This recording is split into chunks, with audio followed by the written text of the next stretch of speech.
নমস্কার দর্শক, আমি কৃষ্ণকান্ত সিনহা শিলচর নিউজ আবার আপনাদের সবাইকে স্বাগত জানাই। ইম্পর্টেন্ট গুরুত্বপূর্ণ কয়েকটা খবর নিয়ে আসাম, সঙ্গে থাকবেন ভিডিওটা দেখার সঙ্গে সঙ্গে ছোট্ট লাইক করতে করবেন যাতে সবার কাছে এই গুরুত্বপূর্ণ খবরটা পৌঁছে যাক।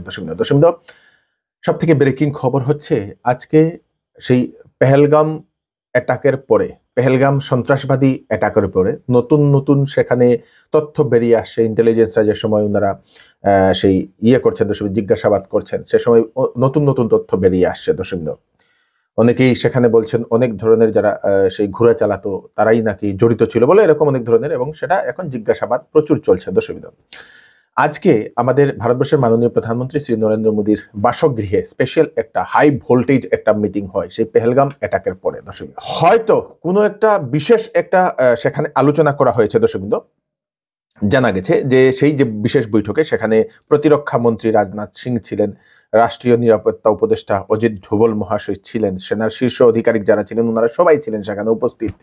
নৌসেনা থেকে শুরু করে সব ধরনের উচ্চ আধিকারিক যারা আছেন ওনারা সেখানে উপস্থিত ছিলেন। বিশেষ একটা বিষয় আলোচনা করা হয়েছে। হয়তো কোনো একটা ইঙ্গিত হতে পারে দর্শক, হয়তো কোনো কিছু সেই অ্যাটাকের জন্য চিন্তা করছে এখন ভারত সরকার। মনে হচ্ছে যে হয়তো প্রথম টার্গেট হবে পাকিস্তান অকুপাইড কাশ্মীর, এরকম মনে হচ্ছে। পাকিস্তান অকুপাইড কাশ্মীর হয়তো এখন টার্গেট, হয়তো সেখানে অ্যাটাক করা চিন্তা চর্চা করছে বলে এরকম মনে হচ্ছে। দর্শক সেনা জবানকে সম্পূর্ণরূপে সেই ভারত সরকার বা ভারতবর্ষের মাননীয় প্রধানমন্ত্রী সেটা সম্পূর্ণরূপে সেই অর্ডার দিয়ে দিয়েছেন যে একদম তৈরি থাকার জন্য, যে কোনো মুহূর্তে যে কোনো কিছু হতে পারে। দর্শক অপরদিকে সেই পাকিস্তান কি বলছে, পাকিস্তানের একজন মন্ত্রী উনি এরকম একটা মন্তব্য করেছেন দর্শক, সেটাও নিউজ মহলে সেটা ভাইরাল হচ্ছিল, যে সেই মন্ত্রী বলছেন যে পাকিস্তানে 130টা পারমাণবিক বোমা আছে, সেইগুলো ভারতের দিকে, দিল্লির দিকে নিক্ষেপ করে ওনারা রেখেছেন। এরকম একটা মন্তব্য করেছেন সেই পাকিস্তানের একজন মন্ত্রী। সেই মন্ত্রীর সেই ভিডিও ফুটেজটাও মানে সাংবাদিকদের সামনে বলছিলেন দর্শক, সেটাও এখন সেই ভাইরাল হয়ে পড়েছে দর্শক। অন্যদিকে আবার জানা গেছে যে সেই চীনের তরফ থেকে বলা হচ্ছে যে দুই দেশকেই শান্তিপূর্ণভাবে কিছু না করে এই কথার মাধ্যমে সেটা করার জন্য দর্শকবৃন্দ, যাহাতে দুটাই মানে সেই পাকিস্তানেরও কিছু না কিছু হলেও পারমাণবিক বোমা আছে, ভারতবর্ষে তো আছে, ভারতবর্ষে তো অভাব নেই, ভারতবর্ষে অস্ত্র শস্ত্রের অভাব নেই, পাকিস্তানের তুলনায় কয়েক হাজার গুণ আমাদের ভারতবর্ষ শক্তিশালী। দর্শকবৃন্দ পাকিস্তান ভারত হয়তো কোনো ধরনের আক্রমণ করতে পারে বলে এখন যে বর্ডার এরিয়াগুলো আছে সেইগুলোতে সৈন্য, ট্যাঙ্ক সবকিছু সেগুলো পাকিস্তানও রেখে দিয়েছে।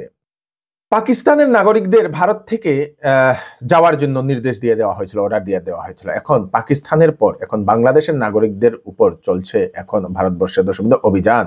ভারতে যে সকল অবৈধ বাংলাদেশি নাগরিক যারা বসবাস করছেন উনাদেরকে এখন ভারত থেকে উনাদেরকে সেই আবার পাঠিয়ে দেওয়া হবে। দর্শক প্রায় জানা গেছে প্রায় 6,500 সেই বাংলাদেশি, অবৈধ বাংলাদেশি নাগরিককে আটক করা হয়েছে ভারতবর্ষের বিভিন্ন জায়গা থেকে। গুজরাটের আহমেদাবাদে প্রথম সেখান থেকে অভিযান শুরু হয়েছিল। 1024 জন অবৈধ বাংলাদেশিকে আটক করে, এবং তারা নাকি সেই সরকারি বিভিন্ন জায়গাতে অবৈধভাবে ঘর বানাতো এবং সবকিছু ভেঙে দেওয়া হয়েছে। ভারতবর্ষের যে সকল বাংলাদেশিরা এখন অবৈধভাবে বসবাস করছেন তাদেরকে এখন সেই অভিযান, সেই আটক করার অভিযান সমগ্র ভারতবর্ষের বিভিন্ন রাজ্যগুলোতে চলবে বলে এরকম জানা গেছে। দর্শকবৃন্দ তো যদি বাংলাদেশ থেকে আপনারা যদি এসছেন অবৈধভাবে, এখানে কোনো নথিপত্র নিয়ে আছেন, তাহলে কিন্তু সতর্ক হয়ে যান, অভিযান সমগ্র ভারতবর্ষে এখন চলবে। দর্শকবৃন্দ যাদের নথিপত্র নেই, বিনা নথিপত্রই ভারতবর্ষে আছেন বাংলাদেশি নাগরিক, তাদেরকে এখন পকড়াও করার অভিযান সারা ভারতবর্ষে চলবে। চাকরির একটা খবর আমি আপনাদেরকে দিয়ে দিই। শিলচরে একটি বেসরকারি ফার্মে নেওয়া হচ্ছে অনেকগুলা লোক, বেকার যারা যুবক যুবতীদের জন্য সুখবর। কম্পিউটার অপারেটর, তারপরে কুক, ইন্ডিয়ান এবং চাইনিজ। কম্পিউটার অপারেটরের অভিজ্ঞতা হচ্ছে আপনাদের ফটোশপ এবং ভিডিও এডিটিং জানতে লাগবে। তারপরে কুক, ইন্ডিয়ান অ্যান্ড চাইনিজ। তারপরে সিকিউরিটি, নাইট এবং ডের জন্য সিকিউরিটি নেওয়া হচ্ছে, সিকিউরিটি গার্ড। তারপরে রিসেপশনিস্ট নেওয়া হচ্ছে, অ্যাসিস্ট্যান্ট ম্যানেজার নেওয়া হচ্ছে, ক্যাশিয়ার নেওয়া হচ্ছে, হাউসকিপিং স্টাফ নেওয়া হচ্ছে, কিচেন হেল্পার নেওয়া হচ্ছে। এইগুলাতে যদি আপনাদের কোনো ধরনের যদি অভিজ্ঞতা থাকে ছেলেমেয়েরা আবেদন করতে পারবে। বেতন আলোচনা সাপেক্ষে, সঙ্গে ভালো একটা ইনসেন্টিভ দেওয়া হবে বলে সেটা জানিয়ে দিয়েছেন। ফোন নাম্বার দিয়ে দেওয়া হচ্ছে 4টা, সেই পোস্টার আপনারা দেখে নিন। আপনারা ফোন করে আপনারা ইন্টারভিউর জন্য যোগাযোগ করে নিন। বেকার যুবক যুবতীদেরকে আপনারা নিশ্চয়ই এটা পাঠিয়ে দেবেন যাতে ওনাদের লাভ হোক। আপনারা যদি শিলচরে নার্ভের ডাক্তার বা চাইল্ড স্পেশালিস্ট বাচ্চাদের ডাক্তার খুঁজছেন তাহলে আপনাদের জন্য ভালো খবর। শিলচরের কাঁঠাল রুট পয়েন্ট সেখানের এসএস মেডিকেয়ার এখন রুগী দেখবেন প্রখ্যাত neuro specialist doctor Ratnadeep Bose. উনি ব্রেইন এবং স্পাইন সার্জারি, এন্ডোস্কোপিক এবং ব্রেইন এবং স্পাইন সার্জারির জন্য উনি খুবই বিশেষজ্ঞ। আপনাদের যদি যে কোনো ধরনের নার্ভের যদি সমস্যা থাকে বা আপনাদের যদি স্ট্রোক হয়েছে, এরকম কোনো ধরনের যদি আপনাদের যদি সমস্যা থাকে, তাহলে আপনারা সেই ডাক্তারবাবুর সঙ্গে কনসাল্ট করে নিতে পারেন। এসএস মেডিকেয়ার উনি রুগী দেখবেন দর্শকবৃন্দ। তাছাড়া সেখানে যদি বাচ্চাদের যদি ডাক্তার খুঁজছেন, তাহলে ডক্টর হামিদ উদ্দিন আহমেদ, উনি শিলচর মেডিকেল কলেজ এবং হাসপাতালের অ্যাসিস্ট্যান্ট প্রফেসর, তো পার্ট টাইম সেখানে উনি রুগী দেখেন। তো বাচ্চাদেরকে যে কোনো ধরনের সমস্যার জন্য আপনারা সেই ডাক্তারবাবুর সঙ্গে আপনারা কনসাল্ট করে নিতে পারেন। দুটো ফোন নাম্বার দিয়ে দেওয়া হয়েছে দুজন ডাক্তারকে দেখানোর জন্য, সিট বুক করার জন্য। 9401161967, আর একটা নম্বর হচ্ছে 9678965309। এই দুটা নম্বরে কল করে আপনারা সেই রুগী দেখানোর জন্য সিট বুক করে নিন দর্শকবৃন্দ। হজ যাত্রীদের জন্য সুখবর। শিলচরের ফাটক বাজারের চৌধুরী টেক্সটাইল এইবার সমস্ত হজ যাত্রীদের জন্য সমস্ত হজের কাপড় বিনা মুনাফায় ওনারা বিক্রি করছেন। তাছাড়া দেওয়া হচ্ছে বিবাহের কাপড়ে 20% পর্যন্ত ডিসকাউন্ট। 7,999 টাকার কেনাকাটা করলে পাবেন আকর্ষণীয় গিফট এবং 14,999 টাকার কেনাকাটা করলে পাবেন আকর্ষণীয় গিফট। চৌধুরী টেক্সটাইল, ফাটক বাজার, শিলচর। তাড়াতাড়ি চলে আসুন। ওয়েডিং সিজন উপলক্ষে শ্যামসুন্দর জুয়েলার্স আপনাদের জন্য নিয়ে এলো HUID সার্টিফাইড হলমার্ক গহনার নিত্য নতুন কালেকশন এবং সঙ্গে পাচ্ছেন সোনার গহনার মজুরির উপর 40% ছাড় এবং ডায়মন্ডের উপর 15% ছাড়। এছাড়াও এখানে পাবেন পুরাতন সোনার বিনিময়ে নতুন গয়না নেওয়ার সুযোগ। তাড়াতাড়ি চলে আসুন Shyamsundar jewellers, central road, Silchar. আগামীকালকে হায়ার সেকেন্ডারি ফাইনালের রেজাল্ট বেরোবে সকালবেলা 9টায়, জানিয়েছেন আসামের শিক্ষামন্ত্রী ডক্টর রনোজ পেগু মহোদয়। www.ahsec.assam.gov.in এই ওয়েবসাইটে গেলে আপনারা সেই ইয়েটা দেখতে পারবেন, রেজাল্টটা আপনারা দেখতে পারবেন। সকালবেলা 9টা থেকে অ্যাভেলেবল থাকবে। সেই পেহেলগামের ঘটনার পর পাকিস্তানকে সমর্থন করে সামাজিক মাধ্যমে পোস্ট বা কমেন্ট করার জন্য আবার 3 জনকে গ্রেফতার করা হয়েছে আসাম থেকে দর্শকবৃন্দ। মনিরুজ আলী শেখ, সেই দুতমা পুলিশ গ্রেফতার করে তাকে, তারপরে আরিফুল আলী বিজনি পুলিশ তাকে গ্রেফতার করে, তারপরে মনোয়ার হোসেন চাপর পুলিশ তাকে গ্রেফতার করে দর্শকবৃন্দ।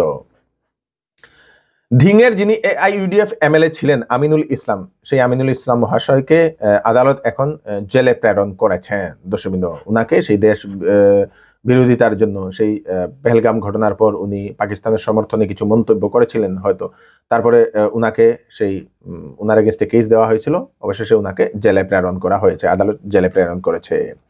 পাকিস্তান জিন্দাবাদ লিখে আরেকজন গ্রেফতার দর্শকবৃন্দ, সেই পাথারকান্দি টিলাবাড়ি গ্রামের আব্দুল মুকিত বলে সেটা জানা গেছে। শিলচরের বাইপাস থেকে বৃহৎ পরিমাণের আপনাদের হিরোইন জব্দ দর্শকবৃন্দ, হিরোইন এবং ইয়াবা ট্যাবলেট জব্দ প্রায় 6.7 কোটি টাকার। আইজল থেকে নিয়ে আসা হচ্ছিল সেই হিরোইন দর্শকবৃন্দ। আমাদের শিলচরের 2 বাসিন্দাকে গ্রেফতার করা হয়েছে, পুলিশ গ্রেফতার করেছে। বিশেষ সূত্রে খবর পেয়ে রাত্রিবেলা AS11FC 7989 এই নাম্বারের গাড়ি পুলিশ তালাশি করে এবং সেখানে পায় 114 গ্রাম হিরোইন এবং 20,000 ইয়াবা ট্যাবলেট, যার বাজার মূল্য 6.7 কোটি টাকা দর্শকবৃন্দ, মানে 6.70 লক্ষ টাকা। 2 জনকে গ্রেফতার করা হয়েছে। একজন হচ্ছেন হুসেন আহমেদ লস্কর, 35 বছর, শিলচর বাগাডোহরে বাড়ি। আরেকজন হচ্ছে জয়নুল হোসেন লস্কর, 39 বছর, বেরেঙ্গাতে বাড়ি। তাদের এগেইনস্টে এখন লিগ্যাল অ্যাকশন নেওয়া হয়েছে। কাছাড় জেলার শিলডুপি অঞ্চলে 1 নম্বরে শ্রী শ্রী কালীমাতা ও শীতলা মাতার মন্দির 2017 সালে সেই মাতার মূর্তি, স্বর্ণমূর্তি চুরি করেছিল চুর, তারপরে আবার সেটা পুনরায় স্থাপন করেন সেখানে গ্রামবাসীরা এবং বাৎসরিক উৎসব পালন করেছেন আজকে।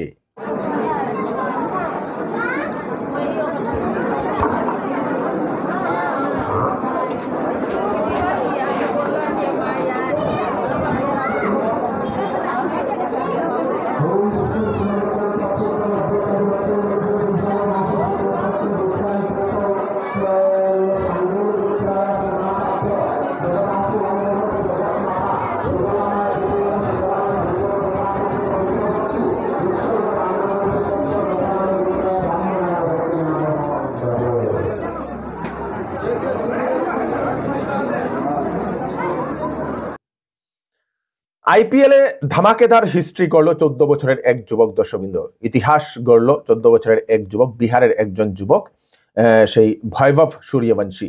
11টা ছক্কা, 7টি চৌকা এরপরে 35 বলে 100 রান করে রেকর্ড করে নিল। এর আগে এই রেকর্ড করেছিল ক্রিস গিল বলে সেটা জানা গেছে। রাজস্থান রয়্যালসকে 35 বছরে 100 রান করে সেই জিতের দিকে নিয়ে গিয়েছে সেই ভৈভব সূর্যবংশী। দশমিক, সেই ভৈভব সূর্যবংশীকে নিয়ে সমগ্র বিশ্বে এখন চলছে চর্চা, কারণ কম বয়সে কিভাবে এই সুন্দর ছোট ছেলেটি কিভাবে সেই এরকম খেলা প্রদর্শন করতে পারে বলে দর্শক। আমরাও খুবই খুশি এরকম ছোট ছোট ছেলেরা যেরকম যে সময় ওরা নাম করে এই খেলার ফিল্ডে গিয়ে। তো দর্শকবৃন্দ, এই হচ্ছে আজকে স্পেশাল আপডেট আপনারা তাড়াতাড়ি জন্য সাথে সবাইকে পাঠিয়ে দেবেন যাতে সবার কাছে পৌঁছে যাক। আমি কৃষ্ণকান্ত সিনহা আবার নতুন একটি ফ্রেশ আপডেট নিয়ে আবার আপনাদের সবার সামনে ফিরে আসবো। ততক্ষণ আপনারা সুস্থ থাকবেন, সেফ থাকবেন। ধন্যবাদ।